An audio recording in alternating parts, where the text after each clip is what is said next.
làm đấy nó đâu vào đấy rồi, thôi chỉ tắm đến cái nọ gắn vào bên kia. Như thế này làm gì? Cái này khoảng bao nhiêu lâu xong không? Công. Chục công xong. Vài chục công. Chục. Ra tháng rồi.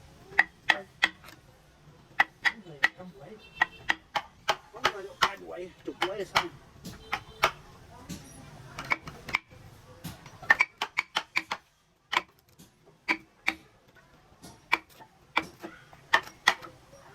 Trăm triệu này. Mới chậm lại rồi.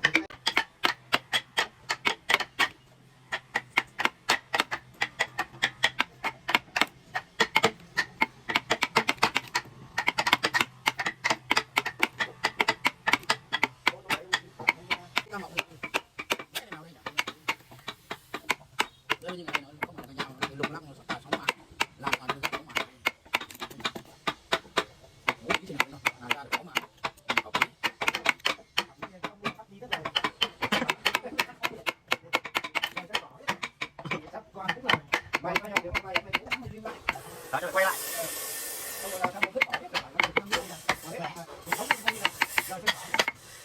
Thực ra nói về dân này bây giờ nó chỉ có 5 nữa là thôi đấy. Mà có còn bây giờ để những ông mà đứng ra để mà làm cái. Ngày xưa ông phải đi làm giúp thanh niên à? Đúng rồi.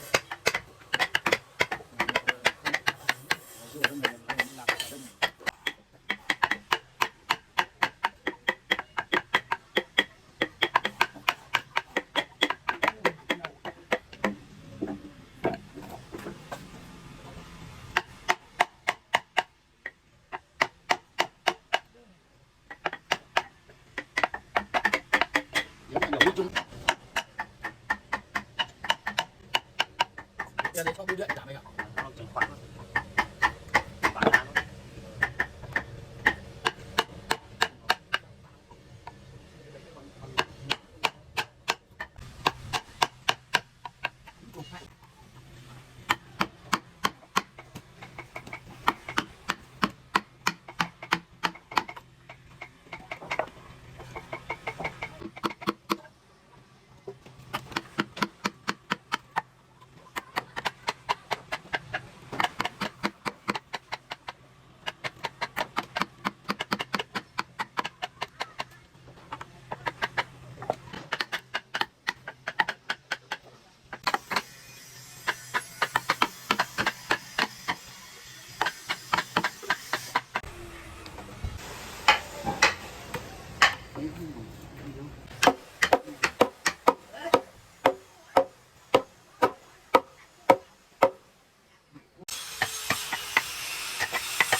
Bây giờ nó mới còn sau tôi lại về nó lại phải làm xong lồng tiếng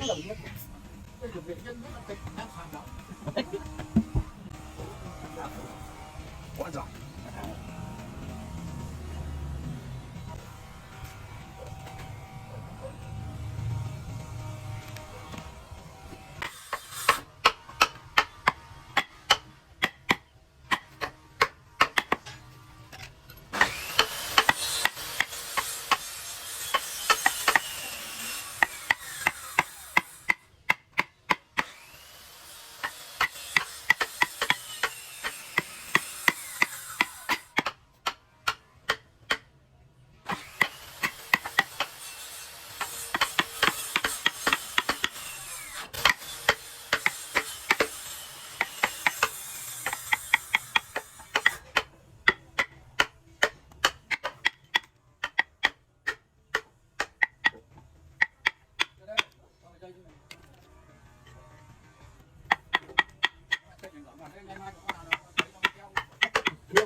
nó phải bắt lọc lắm tiền nhất cũng lấy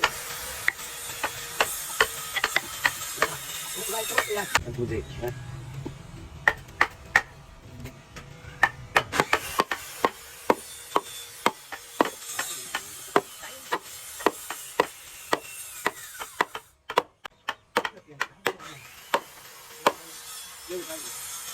thì to nó cũng vẫn phải như vậy.